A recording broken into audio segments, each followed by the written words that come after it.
As part of the upcoming election here in New Zealand, we're going to be given a referendum, a choice as to whether we want to make the End of Life Choice Act valid here in New Zealand law. So I'm here with Danielle van Dalen. What should people know about the Act before voting? Well, actually, I think it's really important to begin by being clear about what the Act doesn't include. So research says that a lot of New Zealanders don't actually know what euthanasia is and is not. So euthanasia is not having the choice to refuse treatment to extend your life. It's not having the choice to turn off life support, and it's not having the choice to increase morphine and pain relief at the end of life. So those things are already legal. Yes, So yeah. What is the Act advocating? So if people vote yes for it, what happens as a result? What the Act does do is that it allows doctors to intentionally end the life of someone who has requested that. And there are certain criteria around that. When you read through that criteria, when you read through the legislation, it sounds really strict, really limiting, but as soon as those words come off the page and we put them into practice, they become a lot messier.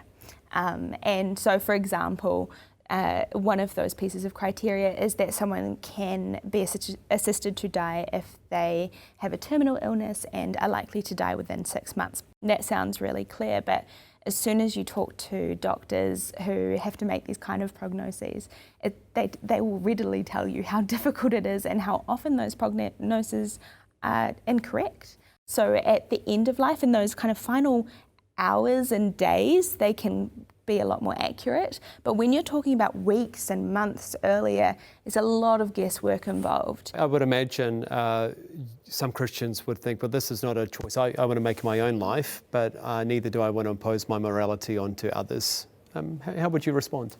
Often when we're talking about these kinds of issues, we frame them up as a bit of a battle between choice and a version of morality.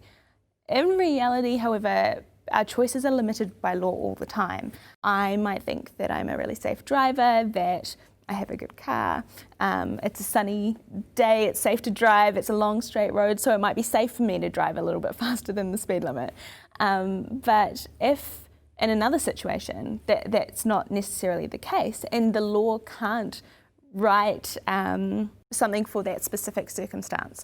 The law is a really blunt tool, and so we can't write law for exceptional circumstances. So it sounds like Christians need to wrestle not just what this would mean for me, but what it might mean for other people and for the community as a whole. Is this a good thing for us or not? Exactly. We have to recognise that law is for, especially when we're talking about euthanasia, that legislation might be for someone who is autonomous, who's really resolute in their decision, but it's also for someone who is vulnerable, someone who they might have financial or family pressures. Those people are much more vulnerable to legislation like this and how it would work for them. And so when we talk about choice, then it's not just a tool for choice, but it's also introducing a fundamental cultural shift in the way that we view life and death. So I want to think about kind of ordinary person watching this today. What's one thing you'd like to say to people about what they can do to step into this moment? Danielle? Spend some time talking to people who are vulnerable, elderly people, people with disabilities.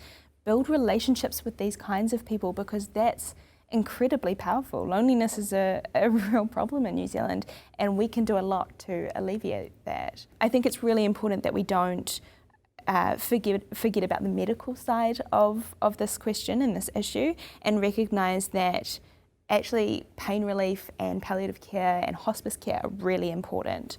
In New Zealand, we're ranked, I think, 3rd in the world for our quality of palliative care, but the accessibility to that is not enough, and so many people miss out and don't get that kind of care, and we really need more of that. We need our government to be stepping up and providing better funding and availability of that. We need our med students to be learning this for longer periods of time in med school, and we need our doctors comfortable with giving out decent amounts of pain relief.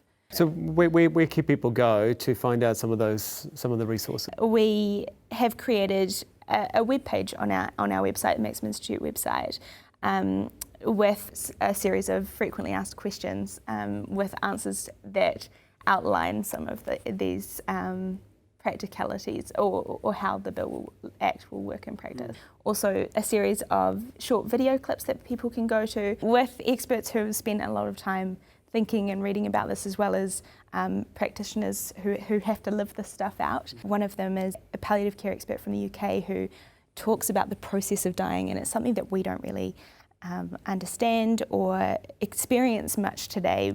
100 years ago we might have had a lot more experience with that, and the way that she talks about it reduces a lot of that fear because it's understandable, it makes sense, and it's not as traumatic as we might see on a TV screen or in the news.